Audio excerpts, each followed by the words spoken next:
Hi ಸ್ನೇಹಿತರೆ, ಎಲ್ಲರಿಗೂ ಆದ್ಯ career academy Hosakote YouTube ಚಾನಲ್ಗೆ ಸ್ವಾಗತ. ಇನ್ನು ಯಾರೆಲ್ಲ ನಮ್ಮ ಯೂಟ್ಯೂಬ್ ಚಾನಲ್ಗೆ ಸಬ್ಸ್ಕ್ರೈಬ್ ಆಗಿಲ್ಲೋ ದಯವಿಟ್ಟು ಸಬ್ಸ್ಕ್ರೈಬ್ ಮಾಡಿ, ಪಕ್ಕದಲ್ಲಿರುವಂಥ ಬೆಲ್ ಐಕನ್ ಅನ್ನು ಒತ್ತಿ. ಯಾಕಂತ ಹೇಳಿದ್ರೆ ನಾವು ಮಾಡುವಂಥ ಎಲ್ಲ ಆನ್ಲೈನ್ ಕ್ಲಾಸಸ್ಗಳು ನಿಮಗೆ ತಲುಪ್ತವೆ.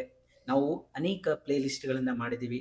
ನೆಟ್ಟು ಕೆಸೆಟ್ಗೆ ಸಂಬಂಧಪಟ್ಟಂಗೆ, ಅದೇ ರೀತಿಯಾಗಿ ಕಾಮರ್ಸ್ ಕೋರ್ಸ್ಗಳಾದ BCom BBA ಮತ್ತು MCom ಸಂಬಂಧಪಟ್ಟಂಥ ಅನೇಕ ವಿಡಿಯೋಗಳನ್ನು ಮಾಡಿದ್ದೀವಿ. ಅದರ ಜೊತೆಗೆ ಗೌರ್ಮೆಂಟ್ ಹೊರಡಿಸುವಂಥ ಎಲ್ಲ ಜಾಬ್ ರಿಲೇಟೆಡ್ ನೋಟಿಫಿಕೇಷನ್ ಕೂಡ ನಿಮಗೆ ಬೇಗ ತಲುಪಬೇಕಾದ್ರೆ ನಮ್ಮ ಒಂದು ಚಾನಲನ್ನು ಸಬ್ಸ್ಕ್ರೈಬ್ ಮಾಡಿ ಅಂತ ಹೇಳ್ತಾ, ಇವತ್ತಿನ ವಿಷಯ ಏನಂತ ಹೇಳಿದರೆ, ನೋಡಿ ಸ್ನೇಹಿತರೆ, ಈಗ ತಾನೇ ನಾನು ಆನ್ಲೈನ್ ನೋಡಬೇಕಾದಾಗ ನನಗೆ ಕಂಡುಬಂದದ್ದೆಷ್ಟೇ, ಕರ್ನಾಟಕ ಎಲಿಜಿಬಿಲಿಟಿ ಟೆಸ್ಟ್ ಅಂದರೆ ಕರ್ನಾಟಕ ಟೆಟ್ ಎಕ್ಸಾಮ್ 2024 ರಿಸಲ್ಟ್ ಬಂದಿದೆ ಸ್ನೇಹಿತರೆ. ಅದಕ್ಕೆ ಬೇಗ ನೀವು ಈ ಒಂದು ವೆಬ್ಸೈಟ್ಗೆ ಹೋಗೋದ್ರ ಮುಖಾಂತರ ರಿಸಲ್ಟನ್ನು ನೀವು ನೋಡ್ಬೋದಾಗಿದೆ. ರಿಸಲ್ಟನ್ನು ನೋಡೋದು ಅತಿ ಸುಲಭ. ಇದನ್ನು ಕ್ಲಿಕ್ ಮಾಡ್ತಿದ್ದಂಗೆ ನಿಮ್ಮ ಅಪ್ಲಿಕೇಶನನ್ನು ಹಾಕಿ, ಅಪ್ಲಿಕೇಶನ್ ನಂಬರನ್ನು ಹಾಕಿ, ಅದರ ಜೊತೆಗೆ ನಿಮ್ಮ date of birth hockey submit ಕೊಟ್ಟರೆ ನಿಮ್ಮ ಒಂದು ರಿಸಲ್ಟ್ ಏನಾಗುತ್ತೆ ನಿಮಗೆ ಸಿಗುತ್ತೆ.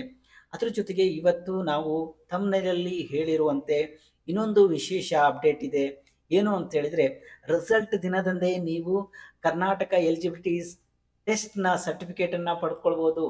ಮುಂಚೆ ನಾವು ಎಕ್ಸಾಮನ್ನು ಬರೆದು ಭಾಳಷ್ಟು ದಿನಗಳ ಕಾಯಬೇಕಾಗಿತ್ತು. ಬಟ್ ರಿಸಲ್ಟ್ ದಿನವೇ ಇವತ್ತು ಇವರು ಕರ್ನಾಟಕ ಟೆಟ್ ಎಲಿಜಿಬಿಲಿಟಿ ಟೆಸ್ಟ್ ಅವರು ಏನು ಮಾಡಿದ್ದಾರೆ ಅಂತ ಹೇಳಿದರೆ, ಅವತ್ತೇ ನಿಮಗೆ ಒಂದು ಸರ್ಟಿಫಿಕೇಟನ್ನು ಕೊಡ್ತಾ ಇದ್ದಾರೆ.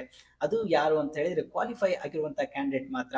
ಇದನ್ನು ಯಾವ ರೀತಿ ನೀವು ಡೌನ್ಲೋಡ್ ಮಾಡ್ಕೊಳ್ಬೇಕು ಅಂದರೆ ಇದು ಕೂಡ ಬಹಳ ಸುಲಭ. ಏನು ಅಂತಂದರೆ, ಇಲ್ಲಿರುವಂಥ ಲಿಂಕನ್ನು ಕ್ಲಿಕ್ ಮಾಡೋದ್ರ ಮುಖಾಂತರ ಅಪ್ಲಿಕೇಶನನ್ನು ನಂಬರನ್ನು ಹಾಕಿ, ಆ್ಯಸ್ ಯೂಸ್ವಲ್ ನಿಮ್ಮ ಡೇಟ್ ಆಫ್ ಬರ್ತನ್ನು ಹಾಕೋದ್ರ ಮುಖಾಂತರ ಸಬ್ಮಿಟ್ ಮಾಡಿ ನಿಮ್ಮ ಒಂದು ಸರ್ಟಿಫಿಕೇಟನ್ನು, ಎಲಿಜಿಬಿಲಿಟಿ ಸರ್ಟಿಫಿಕೇಟನ್ನು ಪಡೆದುಕೊಳ್ಬೋದು ಅಂತ ಹೇಳ್ತಾ ಈ ವಿಡಿಯೋವನ್ನು ನಾವು ಇಲ್ಲಿಗೆ ಮುಗಿಸ್ತಾ ಇದ್ದೇವೆ.